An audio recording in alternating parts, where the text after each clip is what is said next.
Яңартылган сәхнәдә уйнау рәхәтме? Искиткеч. Яңа сәхнә ул әйтеп бетергесез, яңа утлар, яңа энергетика, яңа сулыш, әлбәттә. Әлмәт театры менә бүгенге көндә нинди спектакльләргә әзерләнә? Үзегез нинди образлар өстендә эшлисез? Аһәң һәм адашкан ир спектакльләре менә безнең чыгарга тора, Аллага шөкер.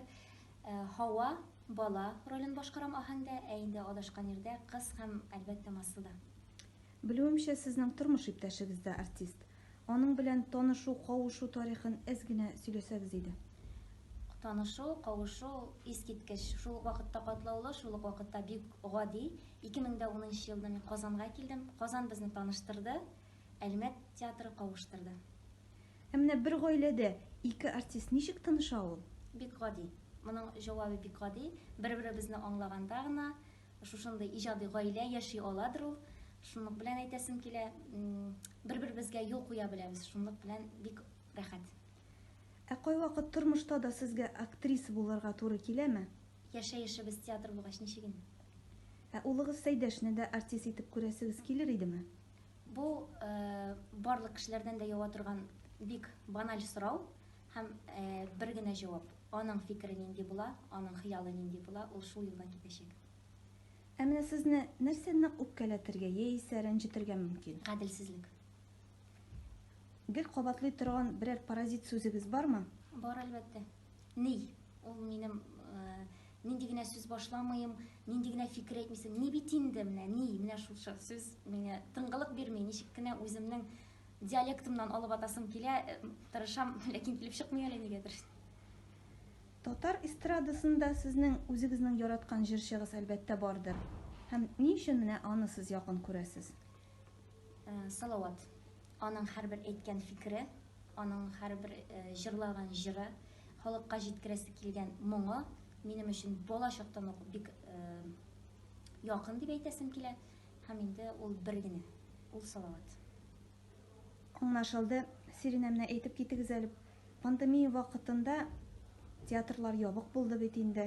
Сез шул вакытта иҗади гаилә сәхифәсен алып барган идегез. Ул бик матур гына эшләп китте. Аның асылында сез нинди максат куйдыгыз?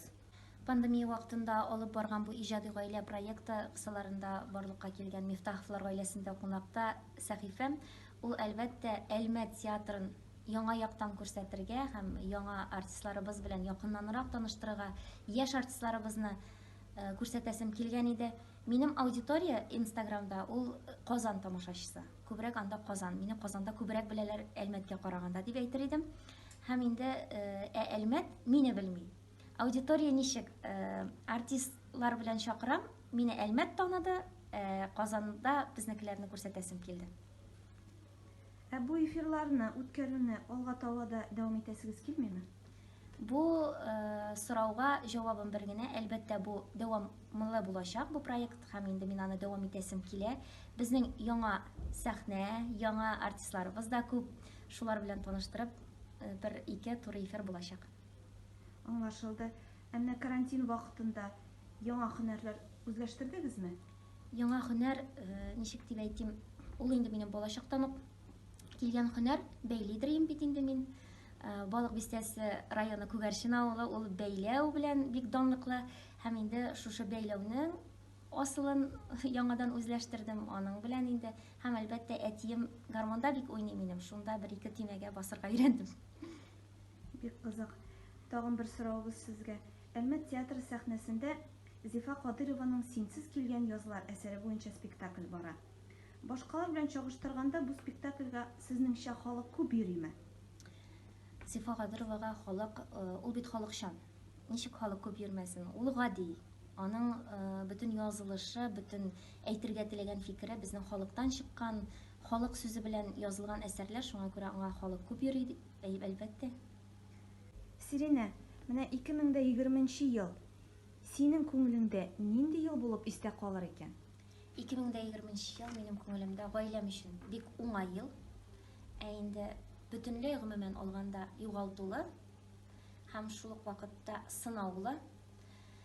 Бер-беребезне аңларга, бер-беребезнең кадерен белергә өйрәтүче, ул зур бер мәктәп елы булып истә калачак.